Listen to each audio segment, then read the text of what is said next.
Nou ja, soos Julie Andrews wil ek amper vanoggend sê the hills are alive with the sound of music. En kom ons kyk of ons dalk so 'n bietjie kan leer jodel saam met Karlien Husselman wat saam met ons op die geel bank kuier vanoggend. Baie welkom. Baie dankie, is lekker om weer hier te wees. Ek was laas in 2023 hier. Ja. Kyk, ten minste skitter jy nou nie meer in jou afwesigheid nie. Jy skitter in jou aanwesigheid vanoggend. Ja, ek love hier ou pink. Ja, Jacket, hy poel dit altyd af. As ek nou daar in my kas kyk, wat gaan ek hierdie keer gaan vat ek op? Ons weet waar jy sit vandag. Baie lekker om hier te wees. Ja, en jy is al so lank in die musiekbedryf, meer as 'n dekade. Ek dink baie mense weet van jou lewe en jou bestaan en jou bedryf na Idols, maar voor Idols nie noodwendig so baie nie. Hoe het Karlien se lewe gelyk voor Idols? Man, ek was maar op skool, ek het maar musiek gedoen, ek het so 'n bietjie rondgespeel daarso, ek het maar op skool koor gesing, hy steadfits gedoen, daai tipe van goed. So jy het nog altyd van musiek gehou? Het jy geweet van kleins af dat jy in die musiekbedryf wil ingaan of het Idols dit vir jou oopgemaak? Idols was vir my baie groot inspirasie gewees in my lewe. Het baie deure vir my oopgemaak, absoluut. En emosioneel, persoonlik, sielkundig, wat sê effek het dit op jou gehad? Weet jy, ja, ek was nog soos 'n ou klein dogtertjie toe ek Idols gedoen het. As ek aan terugdink, dan maak dit my eintlik emosioneel. So kom ek nou so half, ja, vandag is eintlik baie so groot voorreg om hier so te wees vandag. En ek voel eintlik hierdie tipe van angstigheid, maar hierdie tipe van groot oomblik in my lewe vir my wat ek terugdink oor 25 jaar wat so absoluut net soveel deure het toegemaak, maar soveel deure het oopgemaak vir my. En ek voel vandag as ek hier so sit, jy weet, ek het soveel dinge wat ek wil uitborrel, ek wil soveel wat ek wil sê, en ja, met Idols was dit net absoluut vir my 'n groot deur wat oopgemaak het, en van daar af het ek maar net elke opportunity probeer aangryp. Karlien, mense besef ook nie altyd dat kunstenaars ook net 'n mens is nie, en in moeilike tye slaan dit ook kunstenaars nogals hard.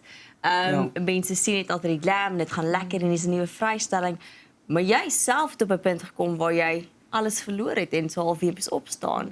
Wil jy so 'n bietjie daarvan deel? Ja, dis hoekom, vandag is my moeilike onderhoud, ek weet nie hoekom nie, ek voel so half, die Here wil vir my iets laat deurbring vanmôre. Daar's mense wat dit moet hoor. Sjoe, jy weet, ek weet eintlik, dit is vir my net, jy weet, om in 'n musiekbedryf te wees en om in die limelight te wees, sit soveel druk op ons kunstenaars en die mense verwag soveel van jou. En op die einde van die dag het ek soveel foute gemaak en as ek so voor die kamera moet sit, dan voel ek, ja, ek het eintlik soveel dinge wat ek moes wegsteek. Ek het soveel dinge wat ek moes terughou. Ek het deur depressie gegaan, ek het deur 'n egskeiding gegaan, ek het deur soveel dinge gegaan wat ek moes terughou en nou is ek weer terug met al hierdie en dit is overwhelming wat met my gebeur, wat in my loopbaan gebeur en die deure wat die Here vir my oopmaak. So dit is regtig waar net vir my 'n absolute wonderlike voorreg om hierso te wees. En vir die Here dankie te sê dat ek nog hierso kan wees om hierdie saam met julle te deel. Ek dink dit is moeilik, maar ek dink jy moet onthou, nê, dit waardeur jy gaan word jou getuienis en daai getuienis help iemand anders wat daardeur gaan, iemand wat dalk na jou musiek luister, iemand wat aanklank vind by jou storie en ek dink ons moet soveel meer daaroor gesels, verstaan? Absoluut. En ek hoor wat jy sê, dis moeilik want mense verwag iets van jou, so jy moet 'n gesiggie opsit. Ja. En dis nie lekker nie. Ja. Maar ek is baie bly dat jy by 'n punt is waar jy gewillig is om te praat oor dit waar jy is, sodat jy ander mense ook kan help. Absoluut, en dit is hoekom my nuwe liedjie vir my so wonderlik is, die Bo op die berge.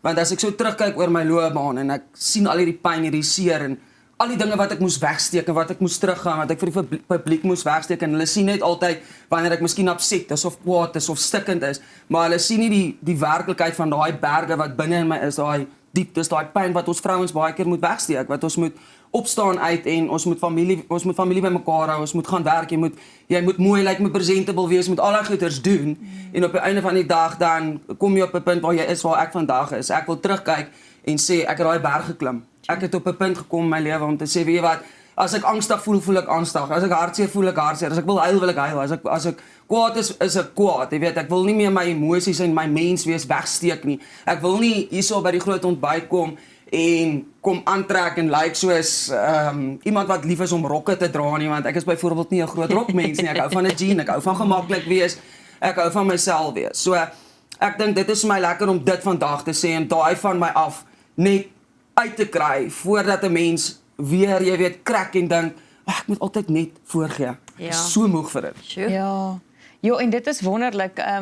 Dis interessant, ons het nogals 'n paar kunstenaars gehad die afgelope tyd wat gesê het, hulle het liedjies geskryf wat hulle baie van hou, want hulle voel, hulle was bereid om hulle broosheid tentoon te stel in die liedjie. Maar dit is seker nogals 'n moeilike onderskeid tussen, hier is presies wie ek is, jy kan alles van my sien, ek is deursigtig, en kom ek hou 'n bietjie terug, want, die publiek, die wêreld daar buite is maar hard en kras, nê? As jy jou broosheid gaan oopmaak vir mense om ook daaruit te leer, dan is die kans soveel groter dat jy gaan seer kry daaruit, nê? Dis moeilik om te onderskei tussen hoeveel gee jy van jouself en hoeveel hou jy terug, daai grense.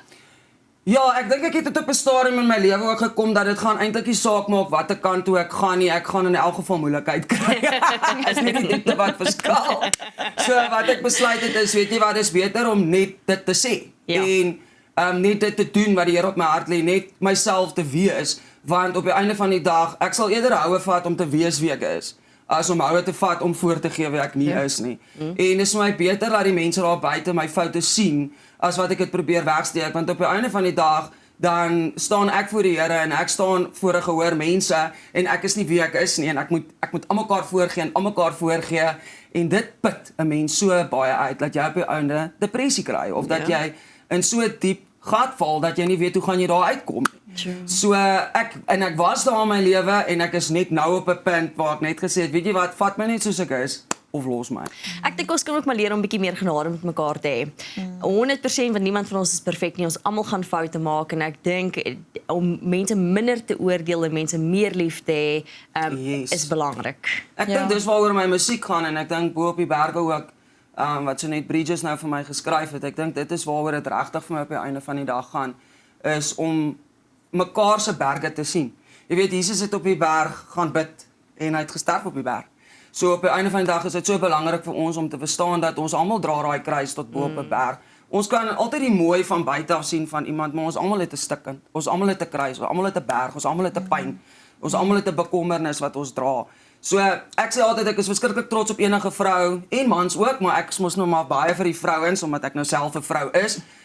Altyd trots op vrouens wat opdaag. Jy weet, maak nie saak hoe moeilik dit met jou gaan nie, jy daag op, jy werk, jy doen wat jy moet doen. En daai krag kry ons regtig net innerlik van die Here wat dit vir ons kom gee. Dis waar dit vanaf kom. Nou ja, kom ons gaan 'n bietjie op in die berg in en ons jodel so 'n bietjie. Jy is gekroon as die jodelkoningin. En ons het gedink jy moet dalk vir ons probeer leer. Ja. Net 'n intro gee oor hoe jodel 'n mens. Ek joke altyd, ek sê vir my vriende, dis your lady too. So jy gaan net vir my sê dit eers your lady too. You're a lady too. You're a lady Your too. lady too. Okay. Too, ja. So nou wat jy wil doen is jy wil so stars aanmaak as hy hang aan die bome en hy het mos so geswaai. Ja. Dan maak hy mos Ja. Kan jy dit doen? 1 2 3. Kom ons die stars aan. Baie mooi. Okay, nou sê ons dit saam. Nou moet ons dit saam Ja. doen, né?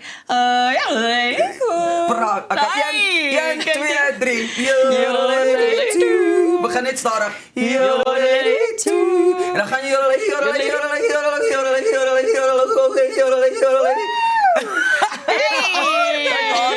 Daar maak ek ketel, want jy ben hom so op, lady. Love dit. Dan moet jy hom net vinnig oefen. Ja. Wat is 'n vinnig? Daai's impressive. As jy weer kom kuier, dan is ek in so aan prose. Dan Ja. ons gaan oefen. Your lady. Begin net eers met die your lady. You're a lady. Amper, maar jy moet hom You're a lady. You're a lady. Baie dankie Karlien, dit was heerlik om met jou te kuier vanoggend. Dankie dat jy ons kom inspireer en ek is seker die kykers gaan ook baie geïnspireer wees deur Voordat ek Boppe gaan, moet ek Berge. net vir julle sê. Ja. Ek het vandag hiernatoe gery, né? Ek het 'n ou kar, Ja. né, maar hy vat my waar ek moet wees. Okay. En toe nou die dag toe bel Mahindra van Alberton my en hulle sê hulle boor vir my met 'n pragtige Scorpio. Kyk So nou ek net. het in Klaas hiernatoe gery vanmôre. O, Klaas, En ek gaan jy vir kan die Klaas mense ook gaan wys. jodel. Ja, ek het gejodel al die pad in daai Nice. Mahindra van Alberton. Ek wil net vir hulle baie dankie sê. Ag, lekker. Vir die borg. Nou ja, toe, bo op die berge, bo op die karre, ons luister nou nog regstreeks na die jodelkoningin, so bly ingeskakel daarvoor.